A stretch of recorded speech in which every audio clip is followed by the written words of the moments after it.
Index of industrial production पे मैं आप लोगों को बताने का प्रयास करूंगी। ये काम हम लोग बहुत पुराना है DES का, हम लोगों के लिए कोई नया काम नहीं है। Like we are doing it from 1976 and we are among some leading states who are doing this work. थोड़ा सा ये गैप हो सकता है कि हमारा फील्ड और हेडक्वार्टर के वर्क में बहुत डिफरेंस होता है। हेडक्वार्टर्स के कंसेप्चुअल क्लैरिटी के साथ इसको कंप्यूट करता है और फील्ड हमारा डेटा कलेक्शन वर्क में इन्वॉल्व रहता है। लेकिन डेटा कलेक्शन वर्क आप बहुत अच्छे से समझ के साथ तभी कर सकते हैं जब आपको कंसेप्चुअल क्लैरिटी रहेगी, और ये कंसेप्चुअल क्लैरिटी भी मैं देने की कोशिश इसमें करूँगी। और ये हम लोगों का काम है, जिस भी लेवल पे हम लोगों की समझ होगी इन लेक्चर्स, इन ट्रेनिंग्स के बाद, उससे हम लोग थोड़ा अपग्रेड होंगे। Let the session be interactive as much as possible.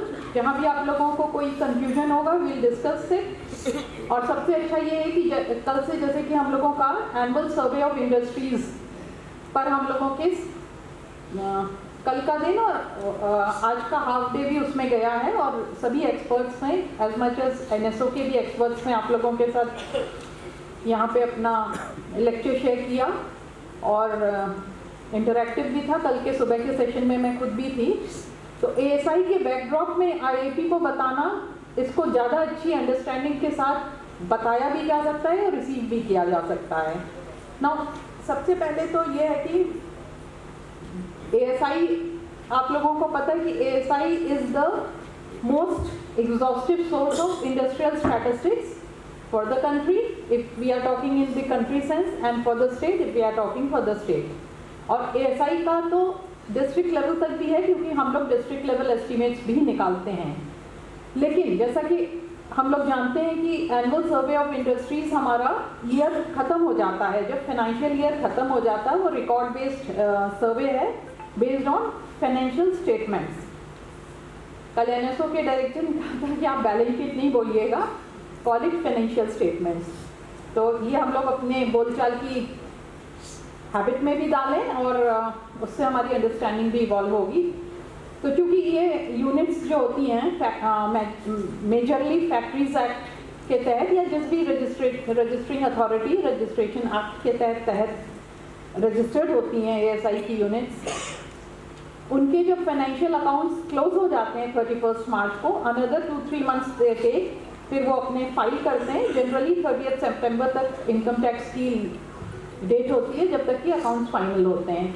जब अकाउंट्स फाइनल होते हैं उसके बाद फिर हम लोगों का सर्वे, क्योंकि it is record based survey, so then we are like ready to go in the field. तो आपका वो साल निकल, जैसे अभी हमारा 22-23 फाइनेंशियल ईयर क्लोज हुआ है, we do not know anything about कि हमारा मैन्युफैक्चरिंग सेक्टर, हमारा इंडस्ट्रियल स्फीयर किस दिशा में जा रहा है। अभी हमारा सर्वे भी नहीं फील्ड में स्टार्ट हुआ है, एनुअल सर्वे ऑफ इंडस्ट्रीज। अभी हमारी सैंपल लिस्ट भी नहीं सर्कुलेट हुई है। तो फाइनेंशियल ईयर क्लोज हो गया, उसके बाद लगभग 1 से 1.5 साल तक हमारा फील्ड में सर्वे चलेगा। फिर अनदर, मतलब take it as like another 2-2.5 साल हमारा लग जाता है जब तक हमको एनुअल सर्वे ऑफ इंडस्ट्रीज की रिपोर्ट हमको आती है। तो तब तक हमारा मैन्युफैक्चरिंग सेक्टर कैसे ग्रो किया है हमारे पास कोई भी डेटा नहीं है। ये तो डिटेल डेटा है, 2-2.5 साल सर्वे के बाद लगेगा। तो इन द मीन टाइम क्या है कि हमको एक कोई इंडिकेटर चाहिए, and that indicator, the quick indicator is index of industrial production, जिससे हमको तुरंत पता लगे कि हम किधर मूव कर रहे हैं। And government of India is also taking it out monthly. हम लोग पहले क्वार्टरली करते थे, अब हम लोगों का भी मंथली है। आप लोग फील्ड से इसमें मंथली डेटा भेजते हैं। सो दिस इज द बैकग्राउंड, और इसमें हम आगे आगे देखेंगे कि कैसे इसका पूरा base, it is dependent on annual survey of industries. So this is accessible, और ये बहुत ही एग्जॉस्टिव मैंने बनाने की कोशिश की है, like to every detailing that I could go possibly. इसमें केवल डेटा अपग्रेड होता रहे, तो यहाँ पे जितना बता पाएंगे उसके अपने लिमिट्स हैं। I try to cover as much as possible. लेकिन ये आप लोगों के पास PPT रहेगा, तो फर्दर आप लोग इसको रेफर करके रिफ्रेश भी हो सकते हैं, और जितनी डिटेलिंग में जाना चाहेंगे, इसको समझना चाहेंगे, या कभी आप हेडक्वार्टर पे आएंगे और आपको आईआईटी सेक्शन मिलेगा, तभी भी ये आपके काम आएगा और आप बहुत अच्छे से इसको लेके और आगे का काम भी कर सकते हैं और फील्ड का काम तो एट प्रेजेंट कर ही लेंगे. So this is the plan of presentation. First I'll tell what is index number, because IIT one such index number. We all know what is index number. Then what significance of IIT, history and background of IIT in India and UP. Comparison of IIT of UP and India, और जैसा base year है 11-12 का comparison किया है. Then how base years are revise from time to time. इस पे नहीं,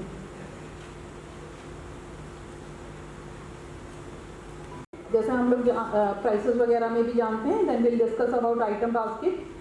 then how the weighting diagram is prepared. Then how the selection of unit is done for regular data collection. Then हम monthly data collection करते हैं, उसके formats क्या होते हैं, क्या क्या चीज़ें ध्यान में रखनी चाहिए डेटा कलेक्शन के समय. And then another index new base year 1920, that is also in the procedure of being made, जिसका डेटा कलेक्शन कर रहे हैं. इसको नाम, इसका दायरा और बढ़ाया है, तो इसका नाम हम inclusive index of industrial production as for now रखा गया है. तो it's IIIT of IIT in GSDP calculation and then publication of IIT. So index numbers, it is nothing new for us, but just for recalling what is index number.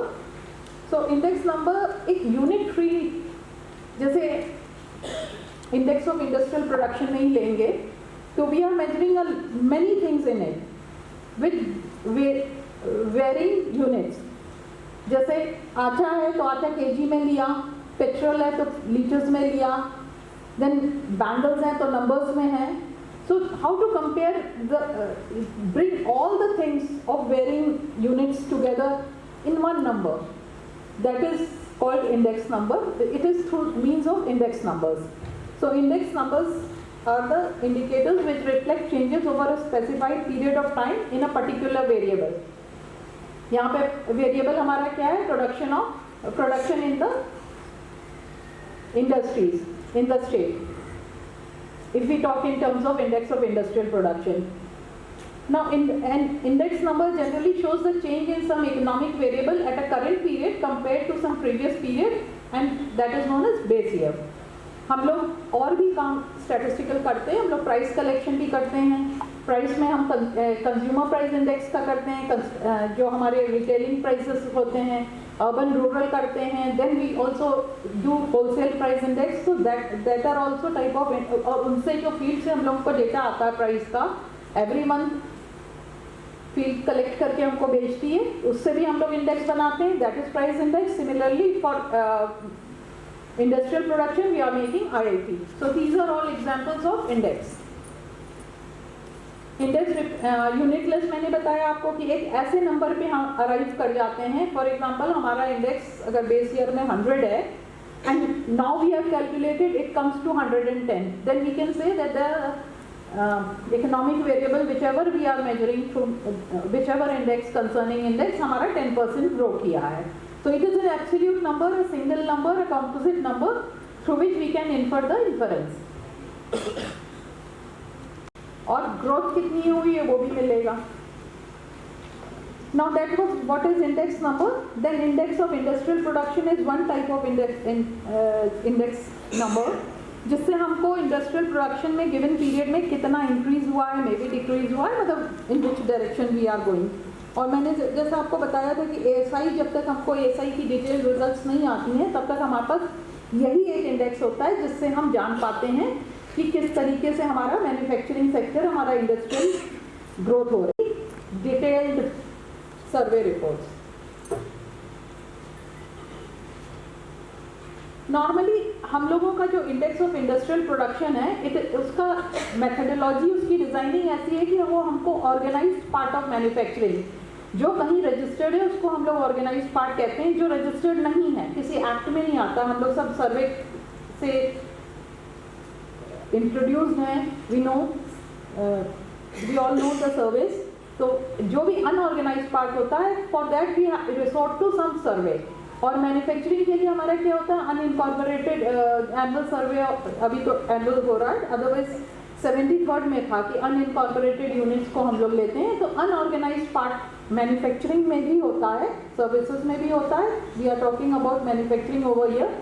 So even manufacturing is canvassed through those surveys. जैसे 73rd round हम लोगों ने किया था, उसमें हमारा unorganised manufacturing भी capture हुआ था। और उसके पहले हम लोगों का 67th राउंड हुआ था, एंटरप्राइजेस सर्वे। DES के लोग हैं हम लोग, NSS के सर्वे से परिचित हैं। तो अनऑर्गेनाइज कैसे ग्रो कर रहा है, इसके लिए भी हमारे पास एज सच, क्योंकि अनऑर्गेनाइज सेक्टर से डेटा कलेक्शन के अपने चैलेंजेस हैं, अपने लिमिटेशंस हैं। तो IIT को हम लोग अनऑर्गेनाइज की ग्रोथ के लिए भी प्रॉक्सी इंडिकेटर में यूज करते हैं, दो it's design is such that it measures, it reflects the changes in the organized sector, but overall को भी हम इसी से देखते हैं। So this is the indicator which tells us about the industrial growth of the state. अच्छा, अब जब हम इंडस्ट्री में बात करते हैं तो हमारा इंडस्ट्री भी इट इज नॉट लाइक कि एक ही इंडस्ट्री होगी, there may be many type of it. जैसे फूड प्रिजर्वेशन की होगी, बेवरेजेस की होगी, शुगर मिल्स होंगी, लेदर इंडस्ट्री होगी, टॉयज होंगी। तो इस तरीके से ये हम लोग जानते हैं कि एक ये कल भी रेफरेंस आया था कि NIC, we all know it, कि एक NIC 2008 का क्लासिफिकेशन होता है, इंटरनेशनल क्लासिफिकेशन पे बेस्ड होता है, और उसका नेशनल में NIC 2008 लेटेस्ट वर्जन है, उसको फॉलो करते हैं। तो उसमें IIP के माध्यम से, जैसे कि ASI के माध्यम से भी हमें पता लगता है कि हमारी कौन सा सेक्टर हमारा, for example if you talk in terms of the economy of UP, कौन सा सेक्टर हमारा कैसे ग्रो कर रहा है, उनकी परस्पर कंपेयर करेंगे तो कौन कितना ग्रो कर रहा है, किसका कितना वेट है। So it tells us between the groups also, different groups, फिर डिफरेंट पीरियड्स में, then between different states also, between different regions also. क्योंकि IIP हमारा ओनली स्टेट लेवल एस्टिमेट्स हैं, इसलिए we talk about inter state. ASI we get it district wise, but IIP we are only making it state wise. तो दो states की अगर IIP होंगी, all India IIP है, तो they are we can compare कि हम कैसे ग्रो किए, दूसरी इकोनॉमी कैसे ग्रो की, या हम नेशनल के टर्म्स में कैसे ग्रो कर रहे हैं। दो नेशनल और यूपी का स्ट्रिक्टली कंपेरेबल नहीं है, क्योंकि item basket varies, but then to in a sense we can compare it. There is no other way how we can bring it to the same level, but then in general we can compare it. So these are the index through which we can understand the structural composition, कैसे हमारी कौन सी industry कैसे grow कर रही है, कैसे कौन सी ज़्यादा है, कौन सी कम है, between two periods and between the economies.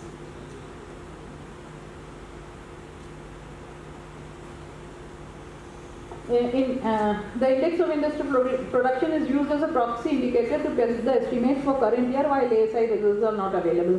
जैसा इसमें दो लेक्चर्स क्लब हैं, सेकेंड लेक्चर इसमें ये था कि how is it its application in GSDP। तो we use it in GSDP computation till the time ASI results are not available. इसको इलस्ट्रेट हम लोग जब उस समय आएंगे उस स्लाइड में कर लेंगे, डिटेलिंग में थोड़ी सी एक अंडरस्टैंडिंग मिलेगी। सिग्निफिकेंस हम लोगों ने बोल ही दिया।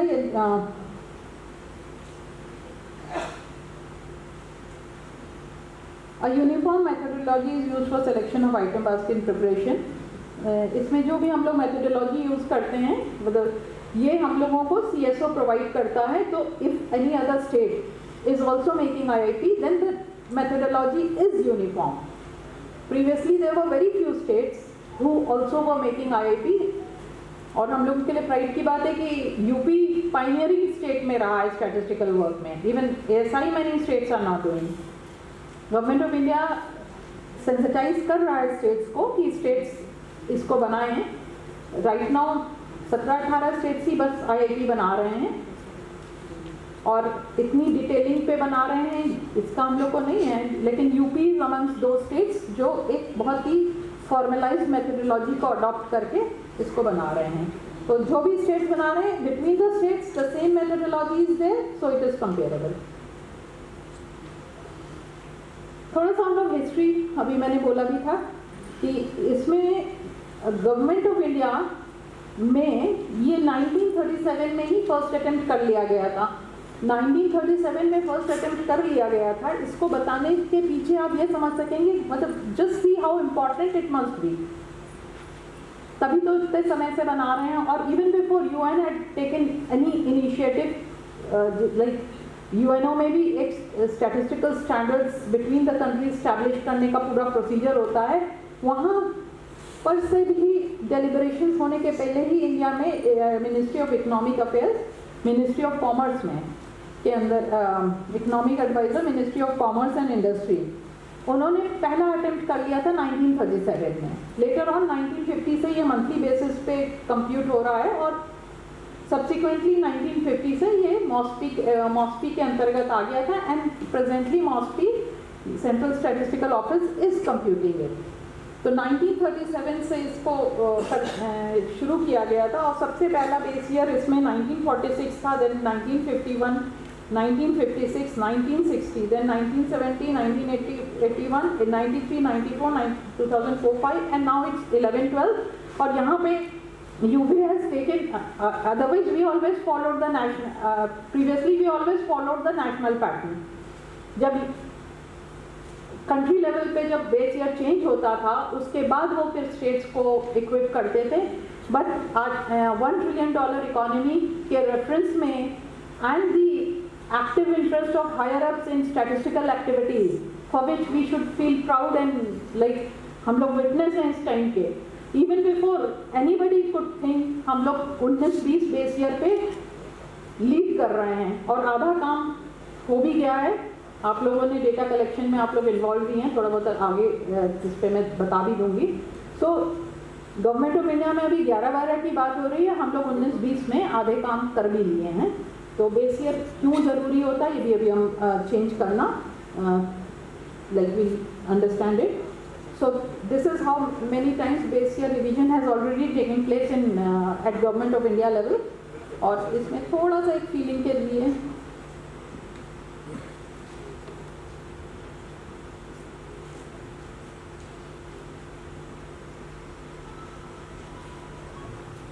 जो 90% ऑफ द इकोनॉमी को रिप्रेजेंट करते थे। और माइनिंग में उस समय 4 ही आइटम्स थे, वेट है वो, माइनिंग में ओनली 1 आइटम था, मैन्युफैक्चरिंग में 13 आइटम्स थे, 92% वेट था, और electricity is a single item और 4% वेट था, और 15 ही आइटम्स थे।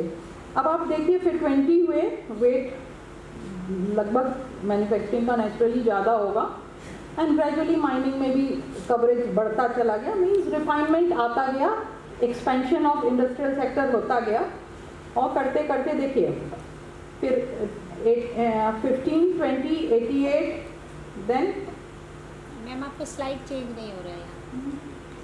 अच्छा ये हाइपरलिंक नहीं खुला इसमें,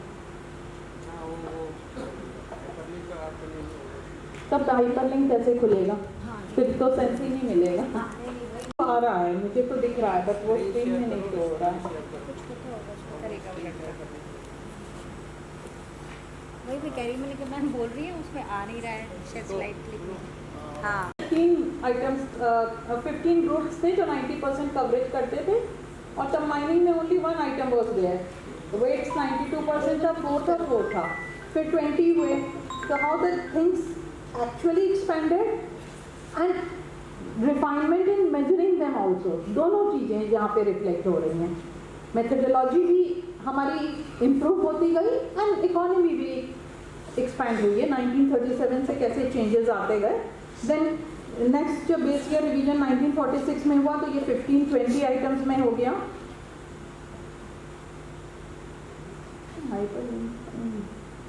201 आइटम्स हो गए, 1960 में 312 हो गए। इस तरीके से आइटम्स कवरेज बढ़ता चला गया। और 2004-05 में 681 आइटम्स हो गए, और अब जो बेस ईयर बन रहा है इसमें गवर्नमेंट ऑफ इंडिया के 839 आइटम्स हैं लास्टली जो है NIC 2008 क्लासिफिकेशन के हिसाब से। तो ये एक सेंस दे रहा है ना किस तरीके से का कंपैरिजन कर रहे हैं। यूपी में हम लोग 1976 में सबसे पहले IIT बनाना शुरू किया गया था, और 1976 में विद बेस ईयर 1970-71 उस समय हम लोगों ने क्वार्टरली बनाया और एनुअल बनाया, और ओनली फॉर मैन्युफैक्चरिंग सेक्टर था। गवर्नमेंट ऑफ इंडिया इसको 3 सेक्टर्स में बनाती है, माइनिंग, मैन्युफैक्चरिंग एंड इलेक्ट्रिसिटी। तो UP initiated it only for the manufacturing sector, and later on in the next base year change 93-94 base year जब हुआ 1998 में, तो इसको तीनों में किया गया, जिसमें 1000 में वेट मैन्युफैक्चरिंग का 857.46 था, और हमारे सबसे पहले आइटम ओनली 106 थे, फिर 124 हो गए, और प्रेजेंटली हमारे पास 174 आइटम्स हैं जो ये यहाँ पे दिखाई दे रहा है। 93-94 बेस ईयर में भी हम लोग क्वार्टरली भी बनाते थे और एनुअल बनाते थे, अगेन क्वार्टरली एनुअल। 2004-05 बेस जब 2011 में हम लोगों ने किया, उस समय I was looking after the IIT section at headquarter, और उस समय हम लोगों ने ये मंथली इंडेक्स पे कन्वर्ट किया था। फील्ड को डेटा कलेक्शन के चैलेंजेस से निकलते हुए अब now they are used to sending it on a monthly basis, क्योंकि डेटा कलेक्शन बहुत बड़ा चैलेंज है, it's not easy to make it on a monthly basis. लेकिन फील्ड ने पूरा सहयोग किया, मुख्यालय ने लीड ली, और हम लोग भी गवर्नमेंट ऑफ इंडिया की तरह इसको मंथली बनाने लग गए। अभी डेटा कलेक्शन के चैलेंजेस अभी आप लोग और देखेंगे, तब हम लोग को समझ में आएगा कि हम लोग कितना क्वांटम ऑफ वर्क करते हैं। जब डेटा कलेक्शन कंपेयर हम करेंगे, गवर्नमेंट ऑफ इंडिया कैसे कलेक्ट करता है और हम कैसे कलेक्ट करते हैं। तो और 11-12 बेस ईयर हम लोगों ने 2018 में शिफ्ट किया था, और अभी जो बेस ईयर हमारा है नेक्स्ट स्लाइड में देख लेते हैं। Number of items last column 147 within bracket 177 इसका क्या है?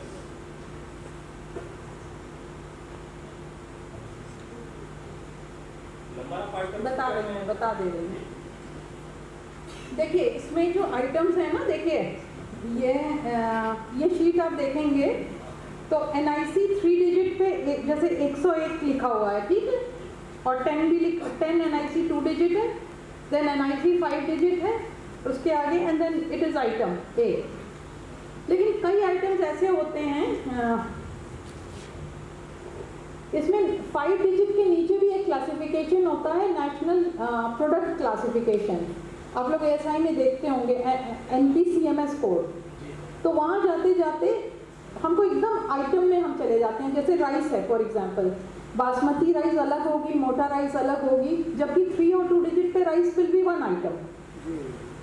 इस तरीके से जैसे ये आइटम की हमारी लिस्ट हो गई, meat of goat, fresh and chilled, meat of buffalo, इसका 5 डिजिट अलग है, ठीक है। अभी मैं दिखाती हूँ, जैसे यहाँ पे लास्ट कॉलम आप देखिएगा, ये लास्ट कॉलम देख रहे हैं, यहाँ पे हर आइटम 111 लिखा हुआ है। जब हम ये कॉलम पहला वाला ए वाला कॉलम देखेंगे तो इसका काउंट हमारा 144 आ रहा है, ठीक है। लास्ट वाला जब देखेंगे जिसमें 11 लिखा है वो 174 आ रहा है। अब मैं आपको इसको इलस्ट्रेट कर देती हूँ, इतने के बाद आप समझ जाएंगे कि जैसे तो these 144 आर ग्रुप्स। जैसे सिमिलर आइटम को हमने जैसे यहाँ पे है,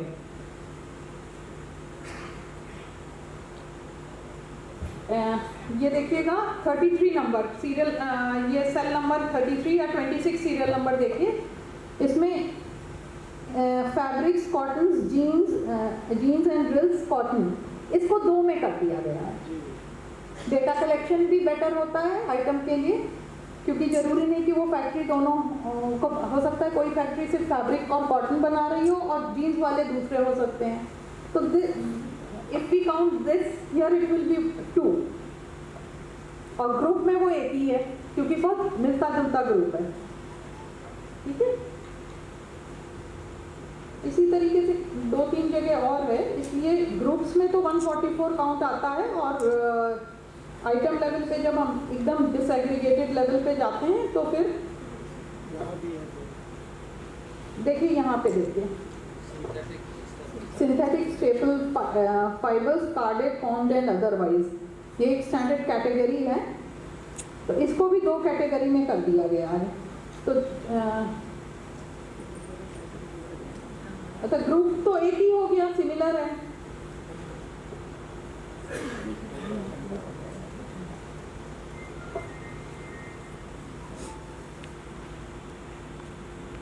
दो आइटम्स हैं ओनली, कोल और लाइमस्टोन चूना। यूपी में माइनिंग का कम है, इलेक्ट्रिसिटी 1 सिंगल आइटम है, और मैन्युफैक्चरिंग में 144 ग्रुप्स हैं, 174 आइटम्स हैं कवरेज में, जो रिप्रेजेंटेटिव आइटम बास्केट है। So this is the coverage and the background also, कि कब से कहाँ कितना लेके हम लोग बना रहे थे। यहाँ पे थोड़ा सा एक कंपैरिजन की यूपी इंडिया का, इसमें सबसे पहले तो एक कैलेंडर हम लोगों का भी डिफाइंड है और गवर्नमेंट ऑफ इंडिया का भी डिफाइंड है। गवर्नमेंट ऑफ इंडिया का हर महीने की 12 तारीख को उन लोगों का आईएपी पब्लिश हो जाता है। और मुझे एक मैं पर्सनल एक्सपीरियंस भी आपसे शेयर कर लूँ, दिस वाज अराउंड 11-12 11-12 के आसपास रहा होगा। I had developed a great interest in share market, और 12 तारीख को जब आईआईपी के रिजल्ट्स आए ऑल इंडिया, ऐसा गिरा मार्केट मैं तो यही सोचती रह गई कि ये हमारा आईआईपी, मतलब ये समझिए कि मतलब I could understand because I was seeing IIP, I was in the share market, और एक रिजल्ट से इतना इम्पैक्ट आया, मतलब और मैनी मैक्रो इकोनॉमिक इंडिकेटर में have been there, but IIP was the last nail, like एकदम मार्केट गिर गया। तो ये इफेक्ट्स हैं इन मैक्रो इकोनॉमिक इंडिकेटर्स के, जैसे और भी हैं, but IIP is one such important indicator. तो 12 तारीख को जब ये हर महीने निकलता है, उसके बाद आप पेपर देखिएगा, आपको you will remember that in this hall you were told, और कुछ ना कुछ न्यूज़ उसका एनालिसिस रहता ही रहता है। इट इज़ मतलब majorly covered by economist, this I mean to say. फिर गवर्नमेंट ऑफ इंडिया 3 रिविजन्स इसको अंडरटेक करती है, first month, second month, third month, क्योंकि हो सकता है सारा डेटा पहली बार में नहीं आता है, तो estimates are refined as the data comes in, लेकिन जारी कर दिया जाता है। हम लोगों का जैसे अभी हम लोग का जून निकला है, जुलाई अगस्त सितंबर, आप लोगों को कलेक्शन का ये रहता है कि जो मंथ चल रहा है उसके 15 तारीख तक आप हम लोगों को डेटा भेज देते हैं। ये है ना time table 15th of the month, like अभी अक्टूबर चल रहा है तो 15 अक्टूबर तक आपने सितंबर का डेटा भेज दिया होगा। हम लोग उसका इंडेक्स अक्टूबर के 15 दिन लेंगे और नवंबर के आखिरी तक निकाल देंगे। तो उन लोगों का 40 डेज है, हम लोग का विदिन 60 डेज है, नॉट वेरी फार बिहाइंड। और हम लोग इसके 2 रिविजन्स करते हैं, पहले क्विक बनाते हैं, फिर नेक्स्ट मंथ में हम लोग इसका प्रोविजनल कर देते हैं, एंड देन हम लोग एनुअल भी इसको बनाते हैं, जो नवंबर में पूरे साल का स्टेबल होके फिर एक एनुअल इंडेक्स बनाते हैं। तब हमारी थर्ड एनुअल रिवीजन उनके भी 3 है, हमारे भी 3 है, बट हमारा तीसरा एनुअल रिवीजन है, where we incorporate all the data that has been received from the field.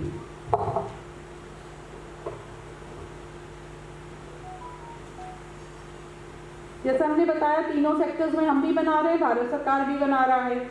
Bharat सरकार का मैन्युफैक्चरिंग का वेट है 77, ये 100 में दिया हुआ है। हम लोगों का 80 बोल सकते हैं, हम लोग ने अपने 1000 में टोटल किया हुआ है। माइनिंग उनका 14 है, हम लोगों का माइनिंग 11 है। इलेक्ट्रिसिटी उनका 7 है, हम लोगों का इलेक्ट्रिसिटी हम लोगों का भी 7 ही है अगर 100 में देखेंगे। उन लोगों की आइटम बास्केट में 405 ग्रुप्स है, which compares to ours 144 for manufacturing. 405 items हैं, ग्रुप्स हैं, 809 आइटम्स हैं हम लोगों के। 144 अभी हम लोग ने देखा था ग्रुप्स एंड 174 आइटम्स। हम लोगों के मिनरल्स दो हैं, कोल एंड लाइमस्टोन। भारत सरकार में 29 मिनरल्स की कवरेज है। Electricity single item.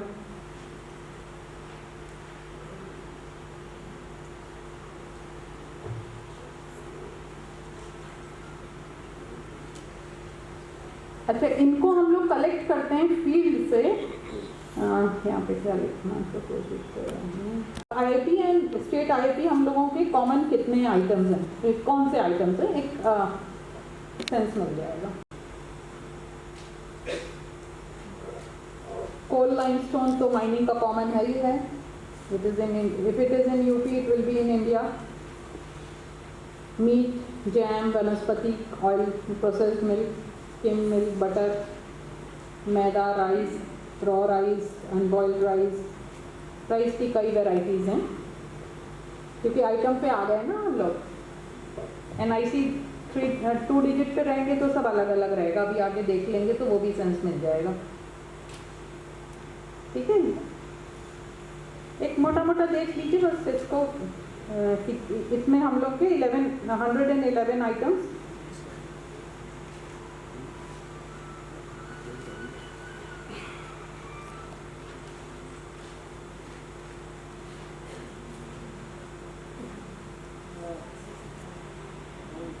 Utensils of iron, TV set, fabricated metal products, these are the common items. ठीक है, हम लोगों की 722 यूनिट्स अक्रॉस 57 डिस्ट्रिक्ट्स हैं, यानी कि आप लोग बेचते हैं। इसमें जो येलो की हैं वो हम लोगों की हाईएस्ट फैक्ट्री यूनिट्स वाली डिस्ट्रिक्ट्स हैं। नेचुरली गौतम बुद्ध नगर हमारा सबसे ज़्यादा इंडस्ट्रियलाइज्ड है, तो वहाँ पे 167 आउट ऑफ 722 वहीं हैं। Then next is Agra 68 units, Ghaziabad 64, Kanpur Nagar 50। जहाँ ज़्यादा होंगी वहाँ पे, अब हरदोई में, अब हरदोई भी वैसे इंडस्ट्रियल एरिया है, लेकिन पता नहीं यहाँ पे नहीं सेलेक्ट हुई होगी, whatever may have been the reason. So this is how the units are distributed across the state for regular data provision। क्योंकि इस तरीके से आकर 722 यूनिट्स हम लोगों की बेस ईयर में सेलेक्ट हुई थी। थोड़ा सा हल्का सा मैं बता भी दूंगी कैसे सेलेक्ट हुई हैं अभी आगे की स्लाइड में।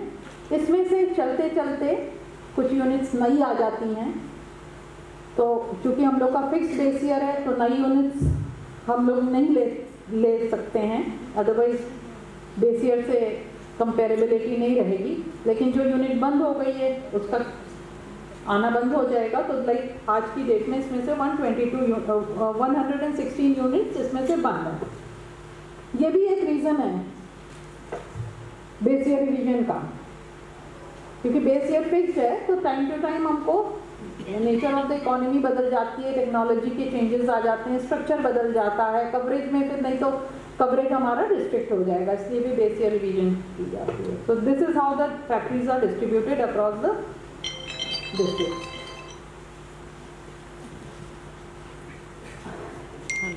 अभी हम लोग ने देखा था ना और बात भी किया था कि मैन्युफैक्चरिंग सेक्टर का वेट हम लोगों का 809 इन 1000 है। ये देखिए यहाँ पे एरो, ये मैन्युफैक्चरिंग सेक्टर का था। हम लोग ने NIC 3 डिजिट की भी बात देखी थी, 5 भी देखी थी आइटम बास्केट में, 101 वगैरह देखा था, 101, 102। उसको अगर क्लब करेंगे तो NIC 2 पे आएंगे, जिसका NIC 10 हो जाएगा। तो NIC 2 एक ब्रॉड कैटेगरी हो गई। अगर उसमें हम देखें तो हमारी 10 से 32 तक की कैटेगरी हमारी IIP के कवरेज में है, और उसका वेट आपस में कैसा है, मतलब दिस IIP ऑल्सो टेल्स, मैंने बताया था ना कि आपको structural composition of the manufacturing sector of the state भी मिल जाता है। अब आप इसमें देखिए NIC 10 manufacture of food products, इसका वेट सबसे ज़्यादा वेट हम लोगों का ये है, येलो वाला। Manufacture of chemical and chemical products, जबकि हम लोगों के यहाँ इसका वेट 99 है आउट ऑफ, मतलब 1/10 है almost out of 1000।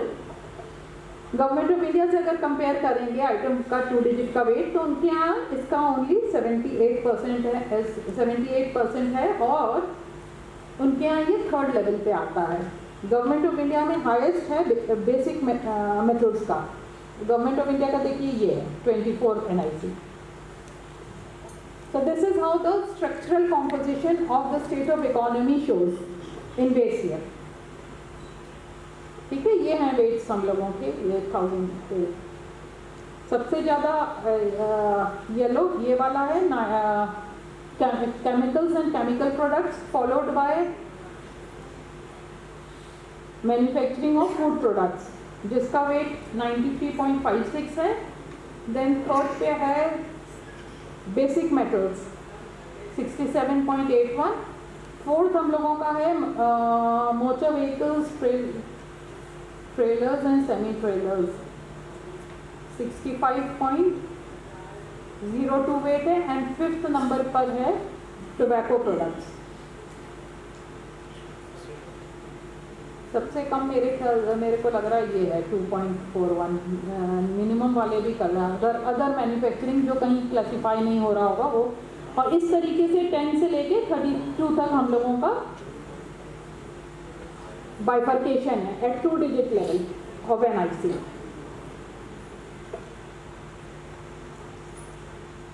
So this is how in IIT conveys कि हम लोगों का भी इसके बेस पे प्रेजेंटेशंस हुए हैं। इसके बेस पे कैसे हुए हैं, ये स्ट्रक्चर हुआ इन्हीं कैटेगरीज को लेके। अभी जब हम एप्लीकेशन GSDP में एप्लीकेशन बताएंगे तब हम लोगों को और भी क्लैरिफाई होगा, लेकिन यहाँ पे भी होगा। इसका एप्लीकेशन मैन्युफैक्चरिंग सेक्टर का जब हम GSDP कैलकुलेट करते हैं वहाँ पे होता है। उसका application DDP district domestic product जब हम GSDP से DDP कंप्यूट करते हैं तो हम लोगों को जो डिस्ट्रिक्ट का मैन्युफैक्चरिंग सेक्टर का एस्टिमेट्स मिलता है। DDP की किताब आप लोगों ने देखी है इस बार की? सांख्यिकी पत्रिका में शायद डिस्ट्रिक्ट का देते हैं कि नहीं देते हैं। किसी ने देखी DDP की किताब? तो सबने देखी होगी। इस बार तो बहुत ही ज़्यादा जोर शोर से वो सब विधायकों को, प्रतिनिधियों को गई है। प्रधानमंत्री जी का उसमें संदेश इनकॉर्पोरेटेड है। तो DDP एस्टिमेट्स वाली कितना है। तो जब हम DDP बनाते हैं तो हर जिले का हमको मैन्युफैक्चरिंग सेक्टर का भी GVA मिलता है। ठीक है ना, टॉप 5 बॉटम 5 करके CSVC में कई प्रेजेंटेशंस मैन्युफैक्चरिंग सेक्टर के हुए हैं। देन स्टेट में कौन सबसे ज़्यादा कंट्रीब्यूट कर रही है, कौन सी इंडस्ट्री। मतलब ASI ये IIT का है but it is drawn from ASI result. So from ये ASI बेस ईयर से 2011-12 की पोजीशन है, बट लेटेस्ट जैसे 19-20 की हमारे पास रिपोर्ट है तो उससे हमको ये सब मिल जाता है। Gradually we use it in, subsequently we use it in GSDP calculations, it is reflected in DDP computations also. उससे आपका गौतम बुद्ध नगर कितना आगे है, श्रावस्ती कितना पीछे है, ऑर्गेनाइज्ड में कैसे है, अनऑर्गेनाइज्ड में कैसे है, मतलब पूरी एनालिसिस कर सकते हैं। और इस तरीके के एनालिटिकल प्रेजेंटेशंस हम लोगों ने बहुत सारे बनाए थे, जो मतलब बताते बताते रिकॉल हो जाता, तो थोड़ा सा शेयर कर लेते हैं और उससे आप लोगों का भी अंडरस्टैंडिंग। 600 यूनिट से every month across the state collect करके और इंडेक्स निकाला। It is Herculean task in the word of Naumita ma'am, अभी बोल रही थी। Really it is Herculean task.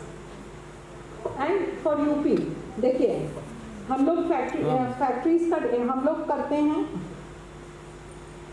Data collection कहाँ से करते हैं, हम लोग फैक्ट्रीज से करते हैं। शुगर का डेटा हम लोग एक जगह केन कमिश्नर से लेते हैं, एक सिंगल आइटम का, वनस्पति का सिंगल आइटम का ले लेते हैं। देन आबकारी से हम लोग को 2 आइटम का मिल जाता है, कंट्री लिकर एंड लिकर का एक और कैटेगरी होगा। माइनिंग का हम लोग को इंडियन ब्यूरो ऑफ माइंस से मिल जाता है, सेंट्रल इलेक्ट्रिसिटी अथॉरिटी से हम लोग को इलेक्ट्रिसिटी का मिल जाता है। तो इस तरीके से 1 2 3 4 5 6 770 आइटम्स में से 7 आइटम्स का तो हम लोगों को विभागों से मिल जाता है, 170 आइटम्स का हम लोग फील्ड से कलेक्ट कर रहे हैं। जबकि भारत सरकार अपनी 14 एजेंसी से ही केवल कलेक्ट करता है और उनको ये देखिए 14 नंबर देखिए, department of industrial policy and promotion, central agency से उनको डिपार्टमेंट ऑफ इंडस्ट्रियल पॉलिसी से 322 आइटम्स का डेटा एक साथ मिल जाता है। तो उनकी एजेंसीज आइडेंटिफाइड हैं, ऑलमोस्ट 3/4 डेटा उनको वहाँ से मिल जाता है। मतलब उनका सेंट्रलाइज्ड डेटा कलेक्शन है, हम लोगों का फील्ड से रियल मे बी कि उनके यहाँ इंडस्ट्री डिपार्टमेंट कलेक्ट कर रहा है। इसीलिए मैं कह रही थी कि UP is facing much more challenge in data collection, but then India is much larger geographical unit. So this is how we collect the data, data collection in UP and data collection in India. Indian bureau of mines से लेते हैं, central electricity authority से लेते हैं, coffee का coffee board दे देता है, jute का जूट आइटम्स का जूट कमिश्नर उनको दे देता है, मिनिस्ट्री ऑफ रेलवे से 3 आइटम मिल जाता है, railway running stock and part, tea board से टी उनको मिल जाता है, ऑफिस ऑफ कोल कंट्रोलर से हार्डकोर, फर्टिलाइजर्स मिनिस्ट्री से केमिकल फर्टिलाइजर का, शुगर का मिल जाता है, ईडेबल वेजिटेबल ऑयल्स, इसके कई आइटम्स होंगे ना रीडेबल ऑयल्स में, मीडेबल वेजिटेबल ऑयल्स, तो वो वहाँ से हम लोगों को केवल वनस्पति हमारी आइटम बास्केट में, उनकी आइटम बास्केट में 10 आइटम्स होंगे रिलेटेड। टेक्सटाइल कमिश्नर से उनको टेक्सटाइल प्रोडक्ट्स का मिल जाता है जिसके उनके 7 ग्रुप्स हैं। देन chemicals and petrochemicals, steel, petroleum refinery products and all other items. तो this is the pattern of data sources.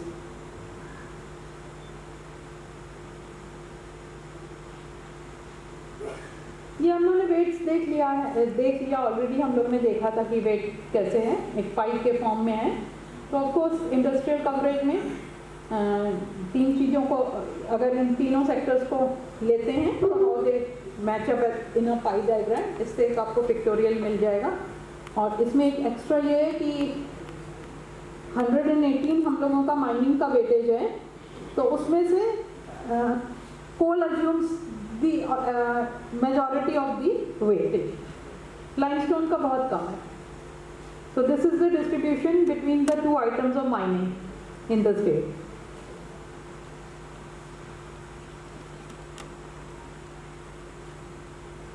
अभी हम लोगों ने एक ये वाला क्लासिफिकेशन देखा था ना, जो मैं कह रही थी कि बहुत ही इंफॉर्मेटिव स्लाइड है।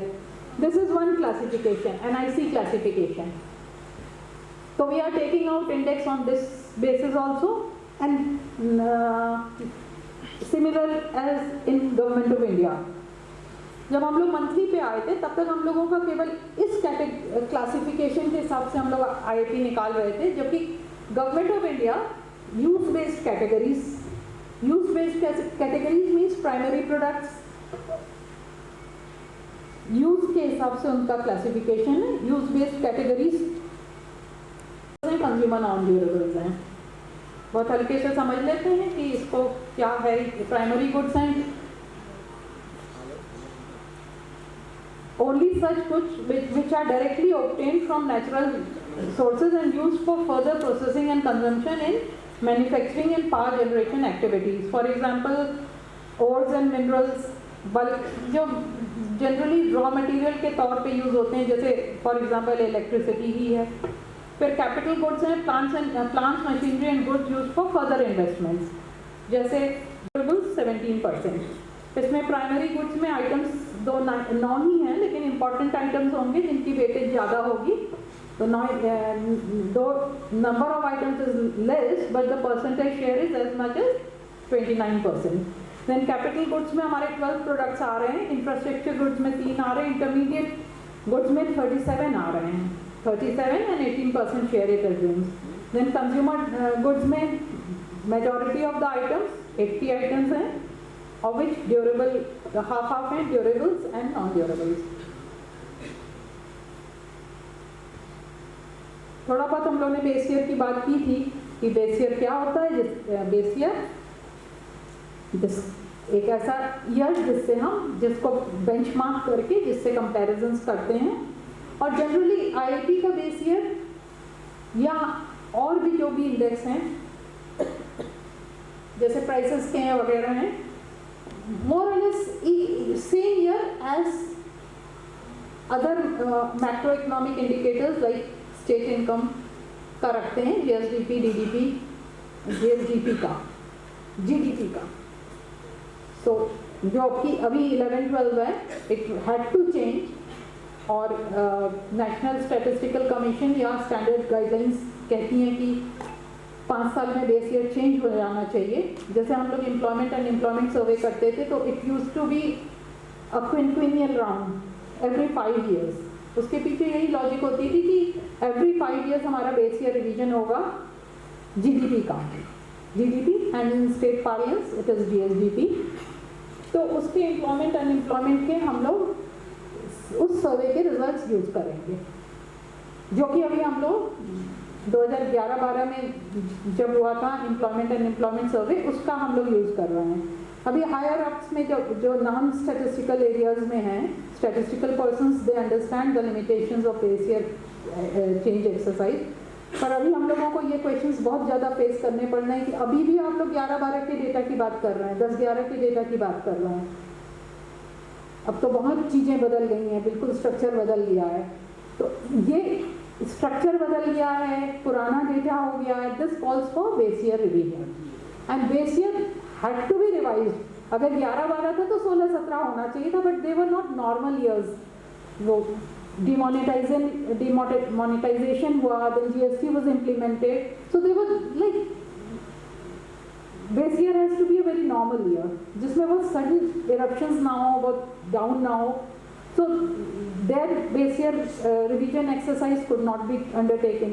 उसके बाद चलते चलते फिर कोविड आ गया, फिर ऑल राउंड थोड़ा सा रिसेशन भी आया। तो बेस ईयर की एक्सरसाइज 2 हमारे सर्वेज हुए थे। 73rd राउंड आपको याद होगा, एंटरप्राइज सर्वे हुआ था। मतलब जब भारत सरकार बेस ईयर चेंज करने के लिए सोचता है तो उसको एडवांस में सर्वेज करने पड़ेंगे, एक दिन में तो सर्वे होगा नहीं।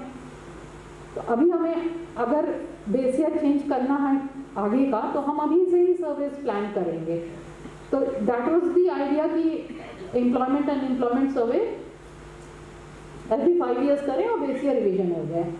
लेकिन जो भी रीजन से we couldn't get a normal year, तो कल ही हम लोगों के पास भारत सरकार से एक डाक आई है कि 23-24 और 24-25 सम 24 कंज्यूमर प्राइस इंडेक्स का बेस ईयर बदला जाएगा। So what we understand is कि लाइकवाइज सभी का होना चाहिए।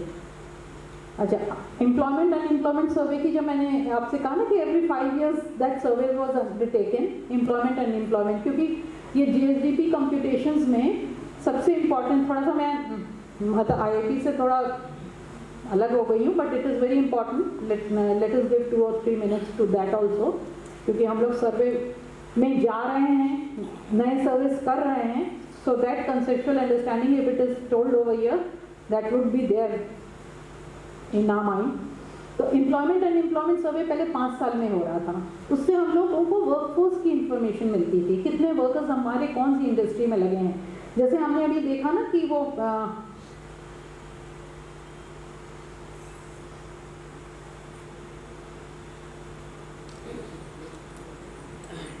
ये हमने देखा हो रहा था, जिसको कि अब पीएलएफएस में मर्ज कर दिया गया, पीरियोडिक लेबर फोर्स सर्वे, जो गवर्नमेंट ऑफ इंडिया अब 2017 से एवरी ईयर कर रहा है, राइट। जो अभी ये दोनों ही सर्विस पायलट बेसिस पे 4 जनपदों में चल रहा है। इसका आप लोग PLFS की ट्रेनिंग ले भी चुके हैं। So whether those survey results are ultimately used, उसकी application more than the IIP, एक sketch of all the results, how the survey results are incorporated in all these exercise, इसको मैं बताने की कोशिश करना चाह रही थी कि क्लासिफिकेशन करना होता है। इकोनॉमी में तो बहुत सारे 1000, 2000, 3000 पता नहीं कितने प्रोडक्ट्स बन रहे हैं, छोटे छोटे भी हैं, लेकिन economic it is not possible to collect data for every item, for everything. So हम एक सैम्पल बास्केट ले लेते हैं जो हमारी एट द मोस्ट रिप्रेजेंटेटिव हो। इसमें हम लोग 80% रिप्रेजेंटेशन इज सजेस्टेड कि 80% रिप्रेजेंटेशन आपका आ जाए कि GVA का ऐसी आइटम बात। तो सबसे पहला हम लोग जब बेस ईयर रिवीजन करते हैं तो we select an item basket and the second step is कि उन बेस ईयर हम लोगों को नहीं क्लियर होता, हम लोग मैथमेटिक्स के हैं। जैसे हम ये तो जैसे हम 11-12 की बात करते हैं तो उसका क्या उपयोग होता है? 11-12 में आपने करा था ना, जैसे आप अभी 19-20 का फैक्ट्रीज गई हैं, कितनी फैक्ट्रीज हैं, 1700 कुछ हैं, अभी आगे मैं स्लाइड दिखाऊंगी। तो बेस ईयर और अभी कंपाइल कैसे करते हैं बेस ईयर को बिल्कुल क्लियर हो जाएगा, और उसको भी आप स्टडी कर लीजिए, हाउ टू कंपाइल इंडेक्स कैसे कैसे कंपाइल होता है, बताइए। ठीक है, बेस ईयर क्या है, आज हम कहाँ खड़े हैं उसको कंपेयर करना है पिछली किसी डेट से। उसके रेफरेंस में 2011-12 के रेफरेंस में आज हम कहाँ हैं। बेस ईयर इज 100 में क्या स्थिति थी, जो भी आइटम वो बास्केट्स थे, जो भी प्रोडक्शन हो रहा था, उनका प्रोडक्शन 11-12 में क्या हो रहा था और आज क्या हो रहा है। तो इन दो चीज़ों को कंपेयर करने के लिए एक बेस ईयर लिया जाता है। किसी रेफरेंस पीरियड से इसको कंपेयर करेंगे ना तो ये बेस ईयर होता है कंपैरिजन पर्पसेस। जैसे हम डाटा हर साल का ले रहे हैं तो हम नहीं, हर साल का करंट का तो रेगुलर लेंगे, बेस ईयर तो फिक्स हो गया ना। देखिए, आप जो करंट का ले रहे हैं, जो हर साल ले रहे हैं या हर महीने ले रहे हैं, और उसको हर महीने को आप कंपेयर कर रहे हैं 11-12 से। तो 11-12 में हम कहाँ थे, उसके कंपैरिजन में आज हम 22 साल बाद कहाँ तो एक ही बार लेंगे ना, फिक्स हो गया। और जो दूसरा जो करंट जो ले रहे हैं और एक 19-20 का ले रहे हैं, 19-20 का जो डेटा ले रहे हैं, अगर हम बेस ईयर चेंज करेंगे 19-20 पर, जो 11-12 का जो डेटा है, देखिए इंडेक्स नंबर जब आप कैलकुलेट कर, इंडेक्स है क्या, अब पहले इंडेक्स मैडम ने बताया, एक बार फिर से आपने जब बेस ईयर पूछा तो आपको क्लियर कर दूं कि किसी रेफरेंस पीरियड के हम अगर कंपैरिजन करना है, प्राइस हमारा कितना बढ़ा। अगर आज की डेट में आलू का दाम 20 रुपए किलो है, ठीक है, और 2011-12 में मान लीजिए 5 रुपए था, आज की डेट में 20 रुपए है, 11-12 में 5 रुपए था, ठीक है, तो कितना बढ़ा आपका? 3 गुना 4 गुना हो गया ना, 4 गुना बढ़ गया। मतलब अगर 100 होता, अगर बेस ईयर में 100 होता, हैड इट बीन 100, जो 5 था आज कितना है? एक मैथमेटिक्स आप पढ़े हैं ना, उसमें एक यूनिटरी मेथड है, और सबसे ज्यादा अगर कोई यूज होता है तो वो यूनिटरी मेथड यूज होता है। तो बेस ईयर चेंज में भी, बेस ईयर में जब दाम 5 रुपए था तो आज की डेट में 20 रुपए है। अगर वो 100 होता तो क्या होता? 12/20/4 इंटू 100 क्या आया? ठीक है, तो जो ये जो डिफरेंस है 20/5 इंटू 100, 400 हो गया, 4 गुना बढ़ गया। अभी अगर जब 5 रुपए था बेस ईयर में प्राइस, तो आज है 20 रुपए। अगर वो 1 रुपए होता बेस ईयर में, यूनिटरी मेथड यही है ना, अगर 1 होता तो आज की तारीख में क्या होता? 20/5, 20/5। अगर वो 100 होता, जब 1 था तो 20/5, अगर 100 होता तो कितना होता? तो इंडेक्स जो है, इंडेक्स है 100 से comparison, had it been 100 in base year, बाकी कुछ भी रहा हो, ना पिछला कंपैरिजन का क्या मतलब है? यही इसीलिए बेस ईयर चेंज कर रहे हैं। जो आप बेस ईयर का 19-20 का जो प्राइसेस ले रहे 19-20 हैं, का कलेक्ट कर रहे हैं डेटा और 23-24 का भी कर रहे हैं, 22-23 का अगर जब हम बेस ईयर चेंज कर लेंगे 19-20 पर, तब फिर हम 19-20 का बैक सीरीज भी कैलकुलेट करेंगे। जो 11-12 के कंपैरिजन में हमारा इंडेक्स कितना चेंज हो रहा है और 19-20 के कंपैरिजन में कितना चेंज हो रहा है, वो हर साल का हम लोग बैक सीरीज, अब मान लीजिए 25-26 में हम लोग बेस ईयर चेंज कर पाएंगे, लेकिन 19-20 के कंपैरिजन में हम 20-21 भी निकालेंगे, 21-22 भी निकालेंगे और फिर दोनों बेस ईयर के जो इंडेक्स था उनका भी कंपैरिजन करेंगे कि 11-12 के कंपैरिजन में हमारा इंडेक्स ये आ रहा था और 19-20 के कंपैरिजन में इंडेक्स ये आ रहा है। उसका डिफरेंस क्या है, उसका एक मल्टीप्लायर उसका यूज करते हैं। तो बैक सीरीज का भी उसी तरह उन्होंने प्राइस में बनाया था, वो वहाँ पहुँच गए। जब बास्केट और फैक्ट्रीज को क्यों चेंज करते हैं, मतलब वही सारे आइटम्स उसमें क्यों नहीं होते हैं? वही टेस्ट होता है। यही तो अभी बता, देखिए यही मैंने कोशिश की है बताने की, आपका टेस्ट अभी जो हम लोग 19-20 का जो डेटा कलेक्ट किया आपने करंट वाला, और उसका इंडेक्स हमने बना लिया 11-12 से, और एक 19-20 का जो डेटा हम लोग ले रहे हैं क्या क्या आइटम और बास्केट्स हैं, तो हम जब बेस ईयर चेंज करेंगे उसमें से कुछ आइटम्स हटेंगे और कुछ आइटम्स नए जुड़ेंगे, और आपका जो कंजम्पशन पैटर्न चेंज हुआ है 11-12 से 19-20 के बीच में, कंजम्पशन पैटर्न चेंज हुआ है ना।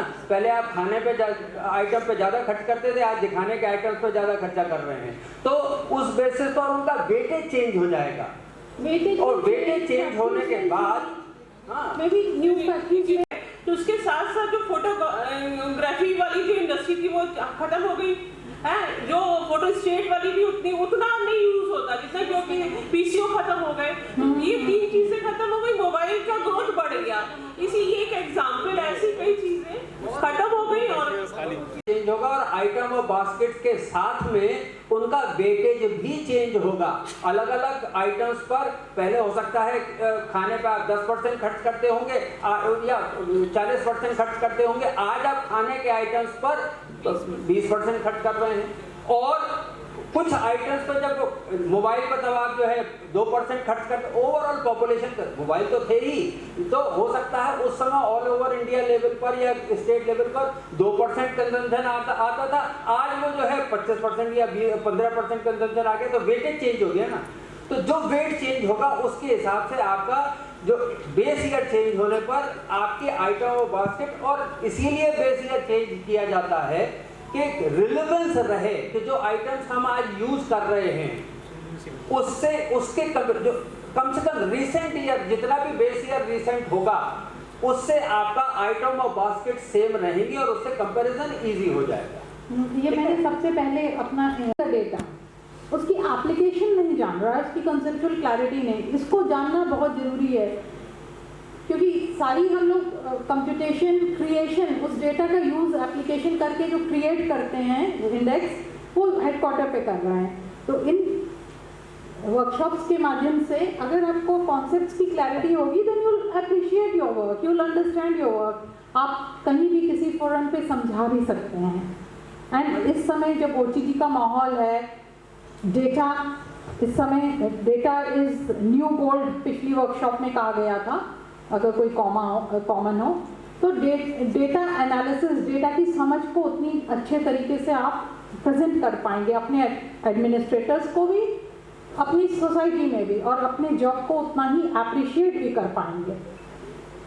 मैंने बताया ना कि इंडेक्स ऑफ इंडस्ट्रियल प्रोडक्शन 12 तारीख को आप लोग जरूर देख लीजिएगा, और मुझे पर्सनली जो भी आप न्यूज़ आइटम पढ़िएगा, times of India, Pioneer, Dainik Jagran, Amar Ujala, Hindustan, इनमें भी मिलेगा, कुछ आप गूगल कर लीजिएगा, और ज़रूर एक दो तो इस पूरे 150-200 लोगों में अगर आपको वो पढ़ेंगे तो मुझे पर्सनल पे जरूर व्हाट्सएप करिएगा, मतलब IIT is such an important indicator.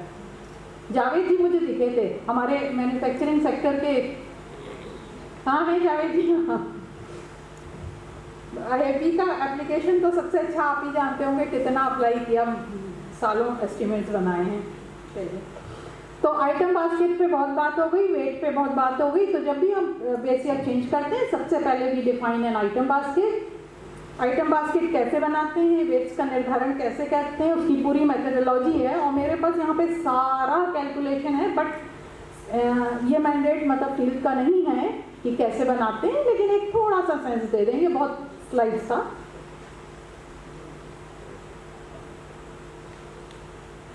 जब हम बेस ईयर चेंज करते हैं तो आइटम बास्केट सिलेक्शन के लिए हमारे पास बेस ईयर का एनुअल सर्वे ऑफ इंडस्ट्रीज की रिपोर्ट होती है। उसमें हमारे पास 5 डिजिट तक के क्रॉस वैल्यू एडेड GVA की फिगर्स होंगी। उसमें से हम NIC 3 डिजिट तक जाते हैं और NIC 3 डिजिट पे जिसका 80% से ज़्यादा GVA होगा उन सब 3 डिजिट पे ले लेते हैं। इसकी और भी स्टेप्स है, कहीं अनडिफाइंड है उसको हटा देते हैं, असेंडिंग ऑर्डर में रखते हैं, फिर ले लेते हैं जिनके। तो इस तरह से मोटा मोटा ये है कि हम ASI से GVA लेते हैं, उसमें जिनका 3 डिजिट NIC पर मोर देन 80% वेट होता है वो हमारे आइटम बास्केट में सेलेक्ट होते हैं। ऐसे ही हम लोगों को 250 आइटम की लिस्ट CSO हम लोगों को टेक्निकल सपोर्ट बहुत ज़्यादा देता है, इसमें एक तरीके से पूरा बना के दे देता है। तो जो इस साल 19-20 में पूरा हम लोग अपने आप कर रहे हैं, मतलब उन्होंने हम लोगों को इतना समझा दिया है, हमारे लिए एक्सरसाइज भी करके दे देते थे, हम भी कर सकते हैं, लेकिन टेक्निकल गाइडेंस वो देते हैं, वर्कशॉप्स करते हैं, ट्रेनिंग देते हैं। एक यूनिफॉर्मिटी भी मेंटेन करना जरूरी है ना, कि ऐसा नहीं कि हम अपने से करने लगें तो फिर वो वेट नहीं रहेगा, कंपेरेबिलिटी नहीं रहेगी, एक्सेप्टेंस नहीं रहेगी उस डेटा की। तो दे प्रोवाइड अस एवरीथिंग। तो उन्होंने बेस ईयर में हम लोगों को 250 आइटम लिस्ट में सेलेक्ट करके दिए थे अपनी मेथडोलॉजी से, कि जो हमारी इकोनॉमी को मैक्सिमम रिप्रेजेंट करते हैं। लेकिन उसमें बहुत से आइटम ऐसे थे, it is not possible to data for distinct item. इन आइटम्स के हम लोगों को बेस ईयर वैल्यू हम लोग को ASI से GVA मिल गया, बेस ईयर की वैल्यू हम लोग लेंगे एंड देन फिर एवरी मंथ जिससे हम इसका इंडेक्स बनाते जाएंगे, रेगुलर डेटा आता जाएगा। तो इसमें जब आइटम्स हम सेलेक्ट करेंगे तो फिर आइटम्स की फैक्ट्रीज सेलेक्ट होंगी और आइटम्स हमारे ऐसे होने चाहिए जिनकी हमको फैक्ट्रीज मिल जाएं। ऐसे भी कई आइटम्स सेलेक्ट हो जाते हैं जो सब्सिक्वेंटली इंडस्ट्री बंद हो गई हो तो फिर उसका आइटम नहीं मिलता है या बहुत डिफाइंड नहीं है, या एक कैटेगरी होती है नॉट एल्सवेयर क्लासिफाइड, पता लगा कि ज़्यादा नॉट एल्सवेयर क्लासिफाइड में आ गए तो उसको ड्रॉप करके एक डिस्टिंक्ट आइटम लिस्ट बनाते हैं। इस तरीके से हम लोगों को बेस ईयर में 250 आइटम्स की लिस्ट मिली।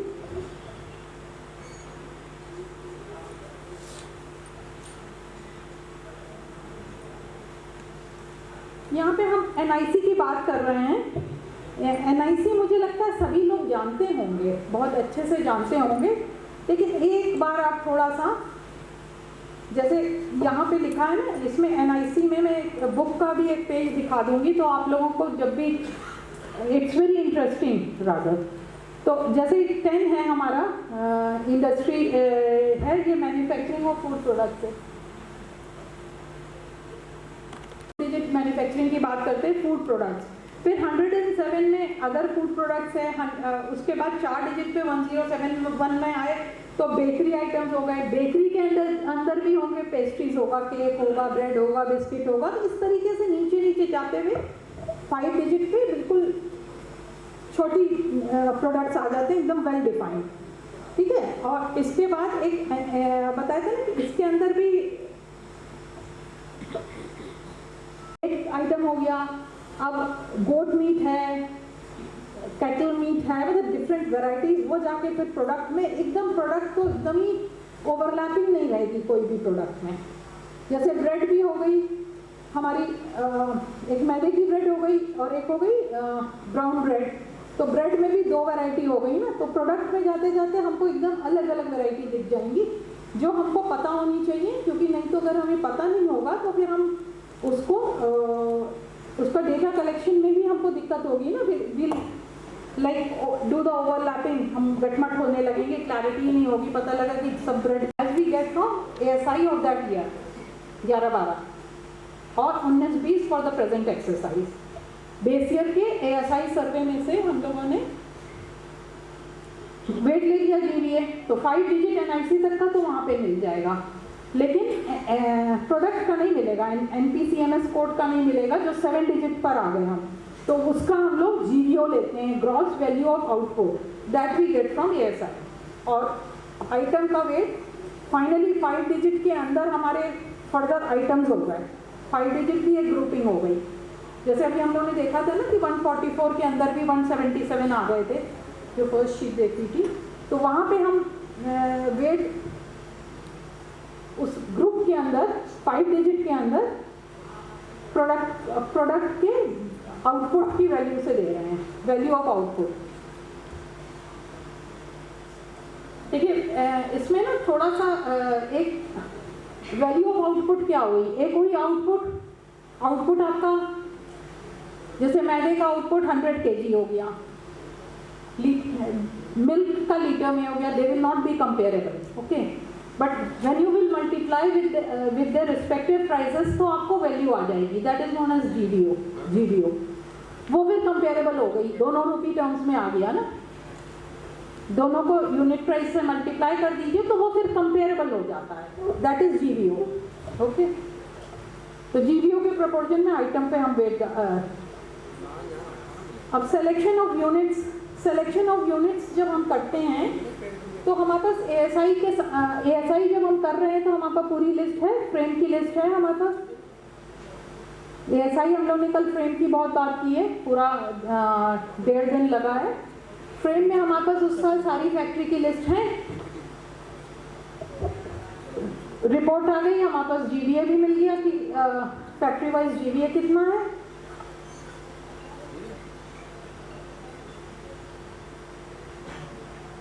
तो जो फैक्ट्री हमारी लगभग हर एनआईसी वाइज हम लोग फैक्ट्री आइटम वाइज फैक्ट्री छांट लेंगे, असेंडिंग ऑर्डर में रख लेंगे, तो कम से कम 25% कंट्रीब्यूशन वो देती हो, ऐसी फैक्ट्रीज को ले लिया जाता है। Cut off point accounting for a reasonable portion of items total production in the state, मतलब स्टेट में जितना प्रोडक्शन हो रहा है कम से कम उसका 25% वो कवर कर रही हो, इतनी तक हम लोग फैक्ट्रीज को ले लेते हैं। तो जैसे हमको जब 250 यूनिट की फैक्ट्रीज मिली थी तो हम लोगों को इसमें बहुत फैक्ट्रीज नहीं मिल पाई, कई तो हमको ऐसी मिली, कई आइटम की फैक्ट्री ही नहीं मिली, कई आइटम की केवल एक ही फैक्ट्री मिल रही थी, एक ही मिल रही है, मान लीजिए बीच में बेस ईयर में बंद हो जाएगी तब क्या करेंगे, तो एटलीस्ट 2-3 होनी चाहिए और तो तभी वो रिप्रेजेंटेटिव होती है। फिर एक और हम लोगों ने एक सप्लीमेंट्री लिस्ट ली, उससे भी नहीं हुआ, फिर एक 365 की पहले DCSO ने लिस्ट फैक्ट्री की, क्योंकि रेगुलर डेटा के लिए हम लोग को फैक्ट्री का भी चयन करना है ना जिनसे आप डेटा लेंगे। फिर 908 यूनिट्स की मतलब 1270 यूनिट्स की लिस्ट हम लोग को CSO ने दी थी, फिर भी हम लोग को नहीं मिली थी। फिर हम लोग ने अपनी 150 अपने स्टेट सैंपल की लिस्ट भी सर्कुलेट की थी फील्ड में। उसके बाद करते करते हम लोगों को फ्रीज कर पाए उस 250 यूनिट्स में से हम लोग 177 आइटम्स को, जिनकी हमको फैक्ट्रियाँ मिल पाई थी और जिसको हम लोगों ने भी देखा था कि 57 डिस्ट्रिक्ट्स में डिस्ट्रीब्यूटेड थी, जिसमें सबसे ज़्यादा नोएडा भी थी, एंड वो हम लोग देख चुके हैं। थोड़ा सा मैं रशअप कर लूँ, नहीं तो फिर पूरा नहीं हो पाएगा। जहाँ भी दिक्कत होगी तो पूछ लीजिएगा, क्योंकि ये बहुत थ्योरेटिकल है, मैंने इसमें आप लोग को करना नहीं है, बट अंडरस्टैंडिंग पूरी होनी चाहिए। Okay, then selection of units कैसे हुआ, इस तरीके से हमारी उस बेस ईयर में 722 यूनिट्स हमारी अक्रॉस द फील्ड सेलेक्टेड है, जिनसे हमने रेगुलर इनफ्लो ऑफ डेटा होता है। ये मैं आपको बता चुकी हूँ कि कैसे उन्होंने हम लोग को 250 लिस्ट दी थी पहली लिस्ट से, इसमें से कुछ की नहीं मिली, कुछ बंद थी, फिर फाइनली चलते चलते 3 बार हम लोग ने लिस्ट सर्कुलेट की एंड फाइनली वी अराइव, ये बता चुके। हाँ, ये सबसे इम्पॉर्टेंट है फील्ड के लिए कि हम लोग फिर बेस ईयर बन गया, आइटम बास्केट बन गई, वेटिंग डायग्राम बन गया, फैक्ट्री भी सेलेक्ट हो गई। अब हम लोगों को मंथली डेटा लेना है। मंथली डेटा हम लोगों का इस फॉर्मेट पे आता है। ये अयोध्या का कोई है, अयोध्या के DSO साहब तो मुझे कही देखे थे, ये आपने बढ़िया डेटा भेजा है। हम लोगों ने प्रेजेंटेशन बनाया था तो इसी को हम लोगों ने लगाया था, ये समझ के कि ये अच्छा डेटा है, दिखा पाएंगे तो वही लगा हुआ है। तो इसमें ये नहीं, अयोध्या का नहीं है, ये लखनऊ का है, सॉरी। अयोध्या फ्लोर मिल नाम है, ये मेरे अयोध्या ही बैठा हुआ है, ये है लखनऊ का। तो इसमें सबसे पहले ये हम लोगों का प्रेजेंट प्रारूप है। इसको मेन तो फील्ड को डेटा भेजना है, तो इसको बहुत अच्छे से समझ लीजिए, इसके हर मत को जरूर भर दिया करिए। इसमें जिले का कोड भर देंगे, उद्योग का कोड भर देंगे, उद्योग का कोड जो मैंने अभी आपको कोड भर देंगे वो यहाँ से सूचित रहता है, उद्योग का कोड ये भी सूचित रहता है, सब कोड्स यहाँ से भेजे गए हैं, उसमें भी देखते जो पहले दिखाया था उसमें लिखे भी हैं। देन सबसे पहले इसको ख देख लीजिए, विनिर्माण दिनों की संख्या, मैन्युफैक्चरिंग डेज, कितने दिन फैक्ट्री चली है ड्यूरिंग द मंथ, जैसे ये 25 दिन चलिए तो 25 आ जाएगा। Then there is another concept of man days, one is manufacturing days, other is man days, और श्रमिकों के कुल व्यक्ति दिवस। तो अगर एक फैक्ट्री के मैन्युफैक्चरिंग डेज तो they can not be more than 31, अगर 31 वीक्स का है। बट अगर 3 शिफ्ट में फैक्ट्री चल रही है तो परसेंटेज नंबर, श्रमिक एक दिन में 3 दिन काम कर सकता है, दैट रिफ्लेक्शन विल कम इन श्रमिकों के कुल व्यक्ति दिवस में, ठीक है। तो इस तरीके से इस फैक्ट्री में कुल लेबर का रिफ्लेक्शन, कुल शिफ्ट का रिफ्लेक्शन लेते हुए 525 दिन आए श्रमिकों के कुल दिवस। देन यहाँ पे ये वाली फैक्ट्री कई सारे आइटम बना रही है, जरूरी नहीं हम लोगों के पास, शायद इससे मैदा लेते हैं हम लोग, तो मैदा इसने इतने क्विंटल प्रोड्यूस किया और इतना इसका मूल्य आया, इसने प्रति क्विंटल जितना भाव था उससे इसको मल्टीप्लाई कर दिया तो ये इसकी वैल्यू आ गई। इस तरीके से मतलब बहुत कठिन नहीं है, लेकिन गलती हो जाती है तो कठिन हो जाता है, क्योंकि वो फिर एरर हर जगह रिफ्लेक्ट होता रहता है। This is the simplest schedule of all our works, चाहे वो एसआई का शेड्यूल हो, एनएसएस का हो, अगर उसकी कंपैरिजन में देखेंगे तो इट्स वेरी सिंपल। अच्छा, जब आप डेटा भेजते हैं तो स्क्रूटनी के क्या पॉइंट्स हो सकते हैं? यूनिट जरूर देख लिया करिए, यूनिट की मिस्टेक शुरू से हम लोगों के बच्चे भी यूनिट की बहुत मिस्टेक करते हैं, और हम लोग बड़े हो जाते हैं तभी भी यूनिट की वजह से बहुत दिक्कतें आती हैं, तो यूनिट पे जरूर ध्यान दीजिएगा नंबर भरते समय। और यूनिट वही होनी चाहिए जो आप बेस ईयर में दिए थे और एवरी मंथ दे रहे हैं, बीच में बदल देंगे तो वो डिस्टॉर्ट हो जाएगा। करंट क्वांटिटी और वैल्यू, ये करंट मंथ का है,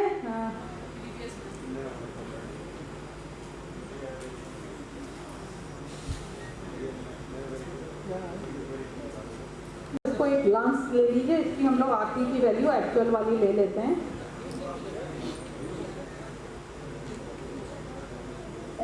जो हम लोग 19-20 वाला इंडेक्स न्यू बेस ईयर के लिए बदल रहे हैं उसमें एक ही हम लोग ने टाइम लाइन बनाई है, इसमें ये सब हम लोग बात कर ही चुके हैं कि सबसे पहले हम आइटम बास्केट बनाएंगे, फिर वेइंग आइटम बनाएंगे, फिर यूनिट सिलेक्शन करेंगे। ये सब हम लोग ने मुख्यालय पे यूनिट सिलेक्शन तक कर दिया। इस समय हम लोग का data collection is in the field, और इसमें जिन डिस्ट्रिक्ट्स में डेटा ना भेजा हो वो जरूर भेज दें। डायरेक्टर साहब इसकी रोज, विशेष सचिव सर इसकी रोज मॉनिटरिंग कर रहे हैं। ये भी मैं इस यहाँ से आपको कन्वे करना चाहती हूँ कि जिन भी डिस्ट्रिक्ट्स ने अभी भी नहीं डेटा भेजा है वो जरूर भेज दें। उनके डीएम से बात करने की बात डायरेक्टर साहब कह रहे थे कि वहाँ पे जाके आप लोगों को शायद कन्वेट भी होगा। तो we are in the data collection stage. उसके बाद वो फ्रीज हो जाएगा कि रेगुलर फ्लो के लिए कौन सा रहेंगे, फिर आइटम्स फ्रीज हो जाएंगे। तो जिन डिस्ट्रिक्ट्स ने ना दिया हो वो जरूर इसको भेज दें। These are the districts. हम लोगों ने इसमें टोटल यूनिट्स हम लोगों की 1792 चयनित हैं, जो कम हो जाएंगी थोड़ी फॉर रेगुलर डेटा। इसमें ये जो रेड की हैं यही है मोर देन 50 यूनिट्स। बड़े जनपद यही हैं, बाकी तो कई एक दो हैं, लेकिन ये डिस्ट्रिक्ट्स मुजफ्फरनगर, देन मुरादाबाद, मेरठ, गाजियाबाद, गौतम बुद्ध नगर तो पूरा स्टेट को ही, अगर गौतम बुद्ध नगर तो इंडस्ट्रियल डेवलपमेंट में सबसे आगे है, लेकिन उसकी जिम्मेदारी भी उतनी ही बढ़ जाती है। तो दिस इज हाउ द नए बेस ईयर एक्सरसाइज में this is how the units are distributed across the state, across the district.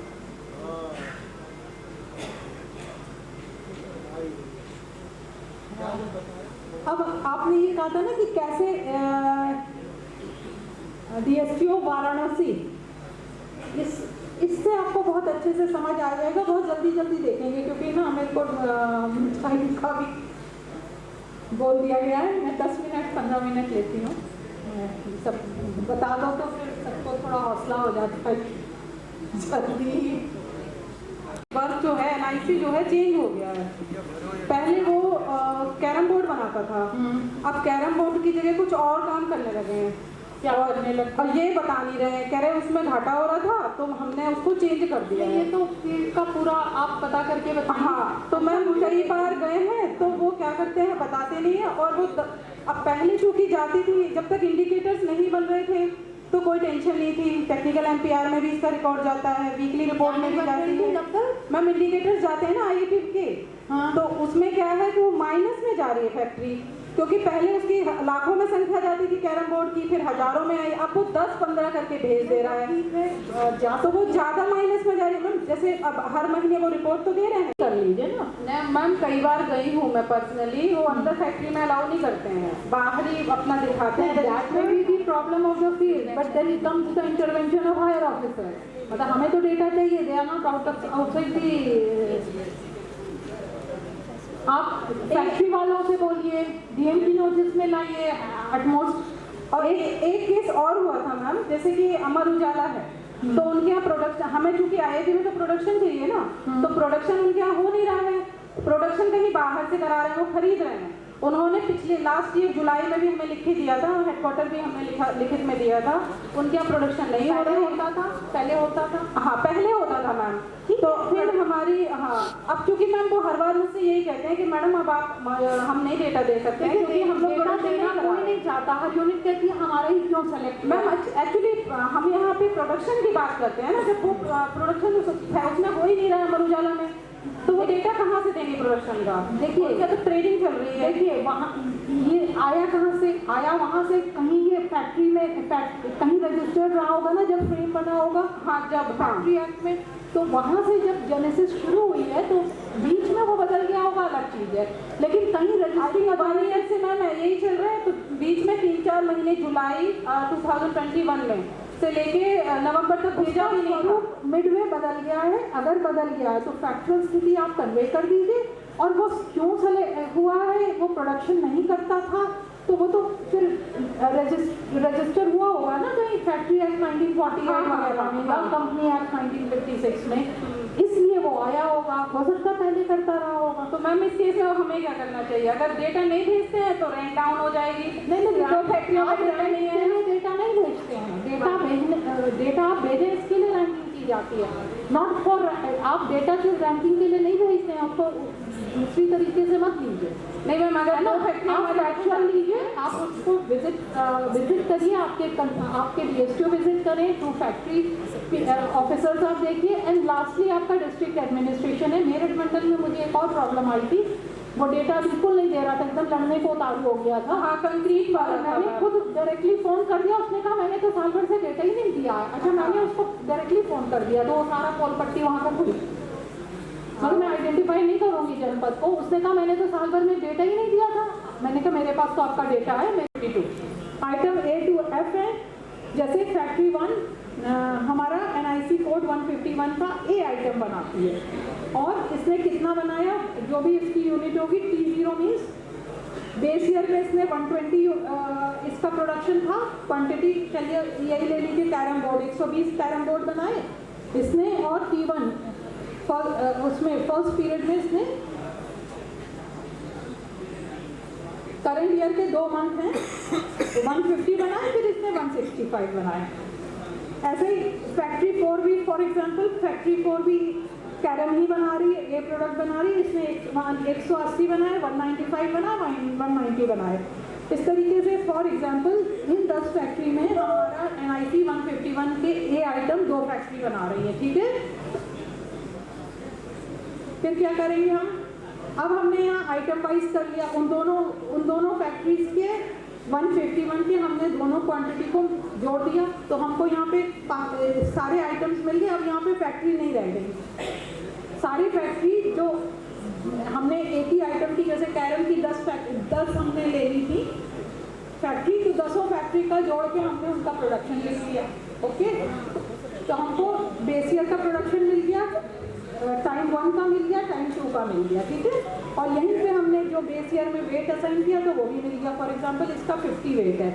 फिर नेक्स्ट हम लोग जैसे इंडेक्स बनाते हैं लेस्परेट्स फॉर्मूला लगाकर, we have all studied it.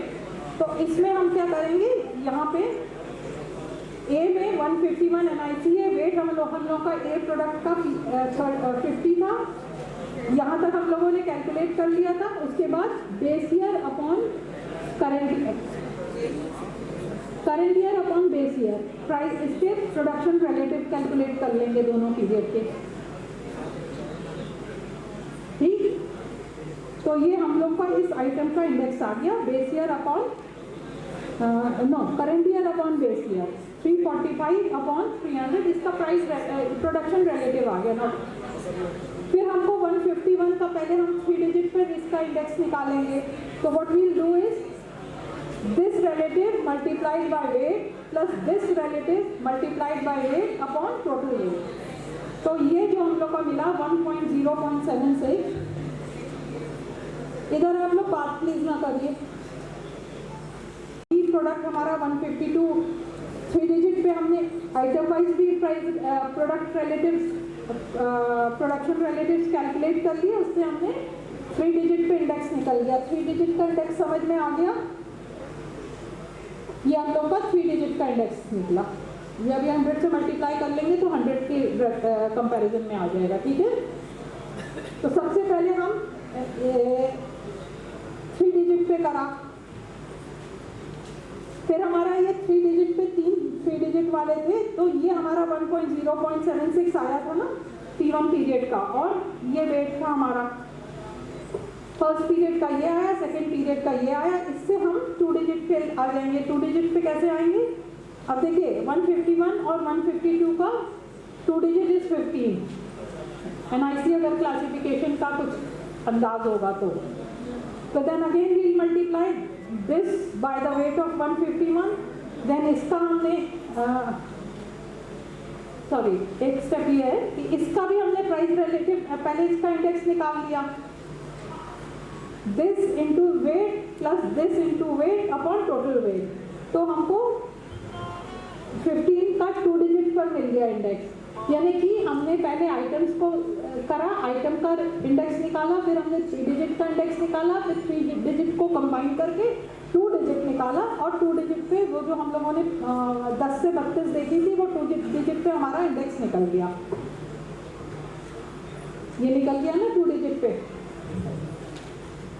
और फिर 2 डिजिट से कंबाइन करके हम मैन्युफैक्चरिंग का निकाल लेंगे, और मैन्युफैक्चरिंग का मतलब हर एक मैन्युफैक्चरिंग का इंडेक्स मल्टीप्लाई करके with its weight upon total weight करके हम टोटल स्टेट का तीनों का इंडेक्स निकाल लेंगे, सेक्टर वाइज भी निकाल लेंगे और टोटलिटी में भी निकाल लेंगे। This is how we move. ये देखिए फैक्ट्री वाइज, फिर आइटम लेवल कंसोलिडेशन, फिर 3 digit, 2 digit, sectoral and then total आएगी।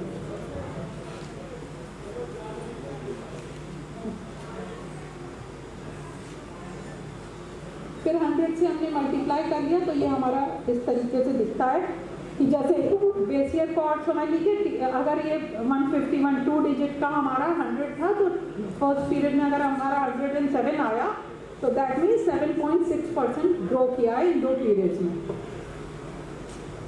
So this was the compilation items का every month. Herculean task. Generally we repeat the value of the previous month, और फिर जब हम रिवीजन अंडरटेक करते हैं तो उस समय उसको इनकॉर्पोरेट कर देते हैं। ये थोड़े से रिजल्ट्स देख लीजिए कि जून का हम लोगों का रिलीज हुआ है, तो हाउ इट हैज़ कम। जून 22 का इंडेक्स हमारा 142.80 आया था, और मतलब आप एक how the result speak reflect कैसे दिखते हैं, थोड़ा सा इसका अंडरस्टैंडिंग ले लीजिए, तब आप प्रेस रिलीज 12 तारीख को देखेंगे, तब बताइएगा। तो ये ब्रॉड मैन्युफैक्चरिंग सेक्टर के अंतर्गत कैसे है।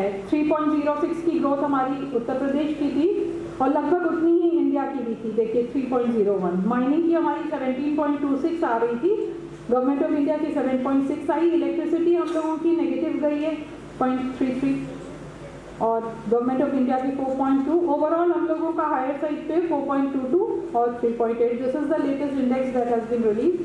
तो ये सेम हम लोग ग्राफ से दिखाया है। देखिए इसको समझ लीजिए तो आप बहुत कुछ एप्लीकेशन भी समझ लेंगे। अगेन देन सेम 10 to 32 की NIC हमारी आ गई हैं, ठीक है, 2 डिजिट पे। और इंडिया का भी अक्रॉस द 2 डिजिट क्लासिफिकेशन, और इसी के हिसाब से कितनी ग्रोथ आई है। भी हम लोग यूपी भी करता है प्रेस रिलीज कि हम लोगों का जो मैन्युफैक्चरिंग सेक्टर का जैसे GVA जब हम GSDP बनाते हैं, आप लोग को पता है कि classified into primary, secondary, tertiary. Secondary में हमारा मैन्युफैक्चरिंग सेक्टर आता है। मैन्युफैक्चरिंग सेक्टर भी बाइफरकेटेड होता है, ऑर्गेनाइज्ड, अनऑर्गेनाइज्ड। अनऑर्गेनाइज्ड में आप लोग ने बताया मैंने था आपको कि it is based on survey, enterprise survey से हम GVA मिल जाता है, और एम्प्लॉयमेंट अनएम्प्लॉयमेंट सर्वे से हम लोग को नंबर ऑफ वर्कर्स मिल जाता है, वहाँ से एस्टिमेट कर लेते हैं।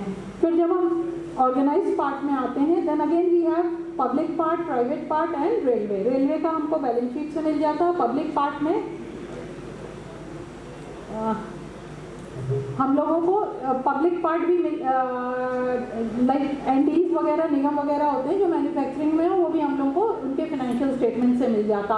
अब आया हमारा प्राइवेट पार्ट। प्राइवेट में organised part, then we have factories registered under companies act. उसका डेटा हम लोगों को, उसका एस्टिमेट्स कहीं और से मिल जाता, वहाँ से मिल जाता है, CSO देता है। मिनिस्ट्री ऑफ कंपनी अफेयर्स के तहत रजिस्टर्ड जितनी फैक्ट्रीज होती हैं, जितनी यूनिट्स होती हैं, जितनी कंपनीज होती हैं, उनके फाइनेंशियल स्टेटमेंट से मिल जाता है। लेकिन ये हम लोगों को ASI सर्वे से भी मिलता है। ASI सर्वे से हम उसे हटा देते हैं, तो वो जो पार्ट हमारा कंपनीज एक्ट का हट जाता है, उसके अलावा जो शेष रह गया है, जो फैक्ट्री एक्ट 1948 में, यानी कि ये समझ लीजिए कि ऑर्गेनाइज्ड पार्ट को हम ASI सर्वे से उसका GVA लेके, वहाँ GVA एस्टिमेट हम लोग बेस्ड ऑन ASI सर्वे करते हैं। हम लोग को GVA ASI सर्वे से मिलता है। लेकिन जब तक ASI सर्वे का रिजल्ट नहीं आता है तो हमारे पास कुछ भी नहीं होता है। उस पीरियड में जब तक ASI के रिजल्ट्स नहीं आते हैं, उसको एक्सट्रापोलेट किया जाता है IIP की ग्रोथ से। अब हम लोग GVA एस्टिमेट्स 3 एनुअल बनाते हैं और 4 क्वार्टरली बनाते हैं। ये सब समझ लीजिए। जहाँ भी आप कहीं जाके किसी समझदार के सामने, समझदार इसलिए कह रही हूँ जो समझ पाएगा, तो हम लोग 3 एनुअल एस्टिमेट्स बनाते हैं, जिसके लिए हम लोग को डेटा की ज़रूरत होती है। सबसे पहले हम लोग 1 साल का एडवांस बनाते हैं। जैसे 22-23 ख़त्म नहीं हुआ था, 22-23 जब 31 मार्च 23 में ख़त्म हुआ, उसके पहले ही हम लोग फरवरी में एक similar to what government of India is doing, एक हम लोग का मोटा मोटा अंदाज आ जाता है कि इकोनॉमी हमारी ऐसे ग्रो करेगी, जिसमें इकोनॉमी का मतलब उसके सब सेक्टर्स भी, उसमें मैन्युफैक्चरिंग भी एक सेक्टर हो गया। तो वहाँ पे हमको ASI का तो रिजल्ट अभी 22-23 तो सर्वे भी नहीं शुरू हुआ है। तो वहाँ पे जब हम एडवांस बनाते हैं, तो हम जो बेंचमार्क एस्टिमेट्स होते हैं उसको हम लोग IIP की ग्रोथ यूज़ करके एक्सट्रापोलेट करते हैं, be it organised, be it unorganised. फिर 22-23 का हम जब क्विक बनाने, उसके बाद हमारा 22-23 का अब हमारा दिसंबर में क्विक बनेगा, तो काफ़ी सेक्टर्स के डेटा आ जाता, but still we don't have IIP data. फरवरी में हमारे पास जितने महीने की IIP आ जाती है, हम लोग स्टेट IIP को यूज़ कर लेते हैं। सिमिलरली हम लोग माइनिंग में भी IIP यूज़ करते हैं, क्योंकि माइनिंग का भी डेटा उस समय तक हमारे पास नहीं आया होता है पूरे साल का। एंड सिमिलरली इलेक्ट्रिसिटी सेक्टर को भी हम लोग IIP से बढ़ाते हैं। लेकिन जब हम क्विक एस्टिमेट बनाने लगते हैं, जब 22-23 का क्विक बनाएंगे तो भी हम वापस नहीं आएगा। ASI तो आएगा नहीं, अभी तो हम लोगों ने सर्वे भी नहीं स्टार्ट किया है। लेकिन उस समय हम लोग स्टेट की टोटल IIP ना यूज़ करके कंपाइलेशन कैटेगरी वाइज हम लोगों को CSO दे देता है। जैसे कंपाइलेशन कैटेगरी वाइज मतलब कंपाइलेशन कैटेगरी वाइज वही समझ लीजिए आप 2 डिजिट पे, उनकी थोड़े से डिफरेंस हैं IIP की क्लासिफिकेशन में और भारत सरकार के मैन्युफैक्चरिंग की क्लासिफिकेशन में। तो इस तरीके से ये 2 डिजिट पे हम लोगों को IIP भारत सरकार दे देता है और भारत सरकार की IIP हम लोग वहाँ पे लगा के मैन्युफैक्चरिंग सेक्टर का GVF एक्सट्रापोलेट करके उस साल का बना लेते हैं। देन जब हम क्वार्टरली सिमिलरली हम माइनिंग का भी हमको मिल जाता है एंड इलेक्ट्रिसिटी की क्विक में हमारे पास डेटा आ जाता है माइनिंग और इलेक्ट्रिसिटी का, तो we don't require it for दो सेक्टर्स बट और इसी तरीके से हम लोग 4 क्वार्टरली एस्टिमेट्स भी बनाते हैं GSDP के, उसमें भी हम लोग क्वार्टरली IIP लगा के इन सेक्टर्स को एक्सट्रापोलेट करते हैं। So that is the application of IIP in state income computation. इससे ज़्यादा डिटेलिंग मेरे को नहीं लग रहा कि स्कोप है यहाँ पे। ये मैंने शो करने के लिए कुछ लाई थी कि ASI सर्वे में कौन कौन other than covered in manufacturing sector, उस दोनों का कंपैरिजन भी था और रिजल्ट लगा के कैसे, and these were the results जो हम डेटा यूज़ करते थे। थैंक्स। इसके बाद किसी का कोई क्वेश्चन हो तो आई थिंक खाना छूटने के उससे कोई